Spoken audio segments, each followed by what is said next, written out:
ದಕ್ಷಿಣ ಕನ್ನಡದಲ್ಲಿ ಪಟಾಕಿ ತಯಾರಿಕೆ ಗೋದಾಮಿನಲ್ಲಿ ಬ್ಲಾಸ್ಟ್, 3 ದುರ್ಮರಣ. ಚಿತ್ರದುರ್ಗದಲ್ಲಿ ಸಮಾವೇಶ ಬಳಿಕ ಕ್ವಿಂಟಾಲ್ ಗಟ್ಟಲೆ ಚಿಕನ್ ಬಿರಿಯಾನಿ ವೇಸ್ಟ್. ವೇಗವಾಗಿ ಬಂದು ಗುದ್ದಿದ Innova car, compound piece. FASTag ಬಳಕೆದಾರರು ನೋಡಲೇಬೇಕಾದಂತಹ ಸ್ಟೋರಿ ಏನದು? ಎಲ್ಲದರ ಮಾಹಿತಿ ಕರ್ನಾಟಕ ಟಾಪ್ ನ್ಯೂಸ್ನಲ್ಲಿ. ಪಟಾಕಿ ಗೋಡೌನ್ ಸ್ಫೋಟಗೊಂಡು 3 ಕಾರ್ಮಿಕರು ದಾರುಣವಾಗಿ ಸಾವನ್ನಪ್ಪಿದ್ದಾರೆ. ದಕ್ಷಿಣ ಕನ್ನಡ ಜಿಲ್ಲೆಯ ಬೆಳ್ತಂಗಡಿ ತಾಲೂಕಿನ ಕೊಕ್ಕೇಡಿ ಗ್ರಾಮದ ಕಟ್ಯಾರು ಎಂಬಲ್ಲಿ ದುರಂತ ಸಂಭವಿಸಿದೆ. ಕೇರಳ ನಿವಾಸಿಗಳಾದ ಸ್ವಾಮಿ ಹಾಗೂ ವರ್ಗೀಸ್, ಹಾಸನದ ಅರಸೀಕೆರೆ ನಿವಾಸಿ ಚೇತನ್ ಮೃತಪಟ್ಟಿದ್ದಾರೆ. 6 ಮಂದಿ ಕಾರ್ಮಿಕರು ಗಂಭೀರವಾಗಿ ಗಾಯಗೊಂಡಿದ್ದಾರೆ. ಸೈಯದ್ ಬಶೀರ್ ಎಂಬುವರ ಜಮೀನಿನಲ್ಲಿ ಪಟಾಕಿ ತಯಾರಿಸಲಾಗ್ತಾ ಇತ್ತು. ಘಟನಾ ಸ್ಥಳಕ್ಕೆ ಜಿಲ್ಲಾ ಎಸ್ಪಿ ಸಿಬಿ ರಿಷ್ಯಂತ್ ಭೇಟಿ ಕೊಟ್ಟು ಪರಿಶೀಲಿಸಿದರು. ಬಳಿಕ ಮಾತಾಡಿ 50 ಸೆನ್ಸ್ ಜಾಗದಲ್ಲಿ ಸೈಯದ್ ಬಶೀರ್ ಎಂಬುವರು ಪಟಾಕಿ ಮಾಡೋಕೆ ಲೈಸೆನ್ಸ್ ಪಡೆದಿದ್ದಾರೆ. 2011 ರಿಂದ 12ರಲ್ಲಿ ಪಡೆದಿರುವಂತಹ ಲೈಸೆನ್ಸ್ 2019ರಲ್ಲಿ ರಿನ್ಯೂವಲ್ ಆಗಿದೆ. 2024 ಮಾರ್ಚ್ ತನಕ ವ್ಯಾಲಿಡ್ ಆಗಿದೆ. ಡಿಮ್ಯಾಂಡ್ಗೆ ತಕ್ಕ ಹಾಗೆ ಪಟಾಕಿ ಮಾಡ್ತಾ ಇದ್ರು, ಆದರೆ ಬ್ಲಾಸ್ಟ್ಗೆ ಕಾರಣ ತಿಳಿದು ಬಂದಿಲ್ಲ ಎನ್ನುತ್ತಾರೆ. ಇನ್ನು ಸ್ಥಳಕ್ಕೆ ಸಂಸದ ಕಟೀಲ್, ಸ್ಥಳೀಯ ಶಾಸಕ ಹರೀಶ್ ಪುಂಜಾ ಭೇಟಿ ಕೊಟ್ಟರು. ಈ ಪ್ರಕರಣವನ್ನ ಎನ್ಐಎಗೆ ವಹಿಸಿ ಸಮಗ್ರ ತನಿಖೆ ಮಾಡಬೇಕು ಅಂತ ಆಗ್ರಹಿಸಿದರು. ಇನ್ನು ಸ್ಥಳೀಯರು ಸರ್ಕಾರ ಪರಿಹಾರ ಕೊಡಬೇಕು ಅಂತ ಆಗ್ರಹಿಸಿದ್ದಾರೆ.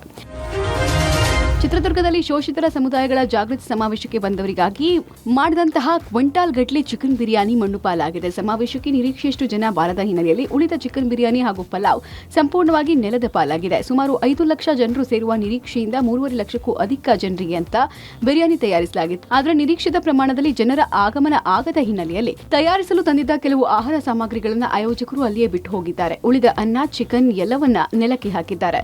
ಈ ದೃಶ್ಯಾವಳಿಗಳು ಸಾಮಾಜಿಕ ಜಾಲತಾಣದಲ್ಲಿ ವೈರಲ್ ಆಗಿದೆ. ಸಮಾವೇಶದಲ್ಲಿ ಸಿಎಂ ಡಿಸಿಎಂ ಭಾಗಿಯಾಗಿದ್ರು. ಹಸಿವಿನಿಂದ ಜನ ಇರಬಾರದು ಅಂತ ಹೇಳಿ ಬಿರಿಯಾನಿ ತಯಾರಿಸಲಾಗಿತ್ತು. ಈ ಸಂದರ್ಭದಲ್ಲಿ ಅನ್ನವನ್ನ ನೆಲದ ಪಾಲು ಮಾಡಿರುವ ಆಯೋಜಕರ ವಿರುದ್ಧ ಜನಸಾಮಾನ್ಯರು ಕಿಡಿಕಾರಿದ್ದಾರೆ. ಉಳಿದ ಆಹಾರವನ್ನು ಅನಾಥಾಶ್ರಮ ಅಥವಾ ನಿರಾಶ್ರಿತರ ಕೇಂದ್ರಕ್ಕೆ ನೀಡದೆ ನೆಲದ ಪಾಲು ಮಾಡಿದ್ದಕ್ಕೆ ಅಸಮಾಧಾನ ಹೊರಹಾಕಿದ್ದಾರೆ. ಅತಿ ವೇಗವಾಗಿ ಬರ್ತಾ ಇದ್ದ ಇನೋವಾ ಕಾರಿನ ಟೈರ್ ಬ್ಲಾಸ್ಟ್ ಆಗಿ ನೋಡ್ತಾ ಇದ್ದಂತೆ ಪಾರ್ಕ್ ಮಾಡಿದ ಆಟೋಗೆ ಗುದ್ದಿದೆ. ಕಾರು ಗುದ್ದಿದ ರಭಸಕ್ಕೆ ಮನೆಯ ಕಾಂಪೌಂಡ್ ಪುಡಿಯಾಗಿ ಬಿದ್ದಿದೆ. ಬೆಂಗಳೂರಿನ ಲಾಲ್ಬಾಗ್ ರಸ್ತೆಯಲ್ಲಿ ಘಟನೆಯಾಗಿದ್ದು, ಅಪಘಾತದ ಭಯಾನಕ ದೃಶ್ಯ ಸಿಸಿಟಿವಿಯಲ್ಲಿ ಸೆರೆಯಾಗಿದೆ. ಖಾಲಿ ರಸ್ತೆಯಲ್ಲಿ ಅತಿ ವೇಗವಾಗಿ ಲಾಲ್ಬಾಗ್ ರಸ್ತೆ ಮೂಲಕ ಜಯನಗರದ ಕಡೆಗೆ ಹೋಗ್ತಾ ಇದ್ದ ಕಾರಿನ ಟೈರ್ ಇದ್ದಕ್ಕಿದ್ದಂಗೆ ಬ್ಲಾಸ್ಟ್ ಆಗಿದೆ. ಬ್ಲಾಸ್ಟ್ ಆದ ತಕ್ಷಣ ಯಮ ಸ್ವರೂಪಿಯಂತೆ ಕಾರು ನುಗ್ಗಿದ್ದು ಕೂದಲೆಳೆ ಅಂತರದಲ್ಲಿ ವೃದ್ಧ ಪಾರಾಗಿದ್ದಾರೆ. ಘಟನೆಯಲ್ಲಿ ಕಾಂಪೌಂಡ್ ನೆಲ ಕುರುಳಿದ್ದು ಆಟೋ ಹಾಗೂ ಕಾರು ಜಖಮಾಗಿದೆ. ಘಟನೆ ಸಂಬಂಧ ವಿವಿಪುರಂ ಸಂಚಾರಿ ಪೊಲೀಸ್ ಠಾಣೆಯಲ್ಲಿ ಕೇಸ್ ದಾಖಲಾಗಿದೆ. ಇನ್ನು ಬೆಂಗಳೂರಿನಲ್ಲಿ ಒನ್ವೇನಲ್ಲಿ ಬಂದವ ಹಿಟ್ ಅಂಡ್ ರನ್ ಮಾಡಿ ಪರಾರಿಯಾಗಿದ್ದಾನೆ. ಜನವರಿ 26ರಂದು ಬೆಳಗ್ಗೆ 11 ಗಂಟೆಗಾಗಿದ್ದು ಬಸವೇಶ್ವರ ನಗರದ ಲೇ ಅರೇಬಿಯಾ ಹೋಟೆಲ್ ಬಳಿ ರಸ್ತೆ ದಾಟ್ತಾ ಇದ್ದ ಮಹಿಳೆಗೆ ಗುದ್ದಿದ್ದಾನೆ. ಮಹಿಳೆ ಒದ್ದಾಡಿದ್ರೂ ಸಹಾಯಕ್ಕೆ ಬಾರದೆ ಎಸ್ಕೇಪ್ ಆಗಿದ್ದಾನೆ. ಪೊಲೀಸರು ಆರೋಪಿಯ ಪತ್ತೆಗಿಳಿದಿದ್ದಾರೆ.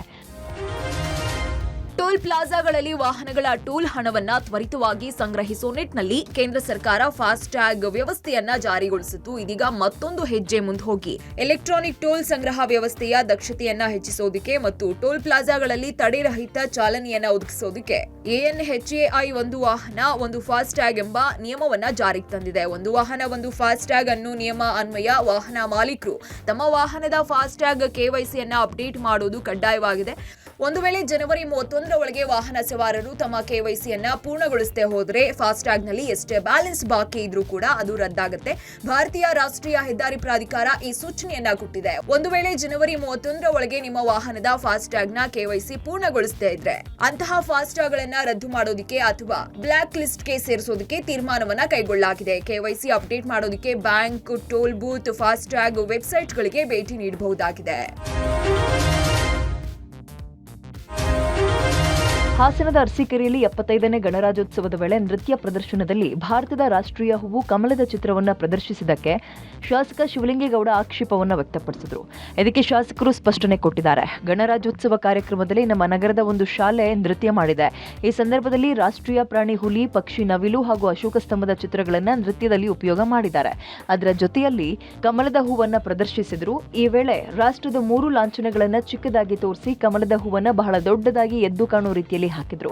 ಅದರಿಂದ 3 ಚಿಹ್ನೆಗಳನ್ನ ಕಡಿಮೆ ಹಾಕಿ ಕಮಲವನ್ನ ದೊಡ್ಡದಾಗಿ ಹಾಕಿದಿರಂತ ಟೀಚರ್ನ ಪ್ರಶ್ನೆ ಮಾಡಿದ್ ನಿಜ ಅಂತ ಹೇಳಿದ್ದಾರೆ. ಇದರಲ್ಲಿ ಯಾವುದೇ ದುರುದ್ದೇಶ ಇಲ್ಲ. ರಾಷ್ಟ್ರ ಪ್ರೇಮ, ಸಂವಿಧಾನ, ರಾಷ್ಟ್ರಧ್ವಜ ಇವೆಲ್ಲದರ ಬಗ್ಗೆ ನನಗೆ ಅಪಾರವಾದ ಗೌರವ ಇದೆ.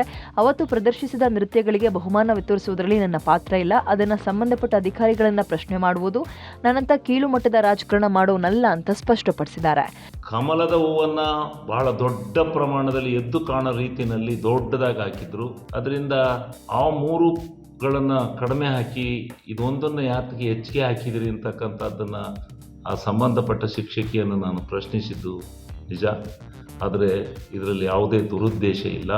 ರಾಷ್ಟ್ರ ಪ್ರೇಮ, ಸಂವಿಧಾನ, ರಾಷ್ಟ್ರ ಧ್ವಜ ಇವೆಲ್ಲದರ ಬಗ್ಗೆ ನನಗೆ ಅಪಾರವಾದ ಪ್ರೇಮ ಇದೆ.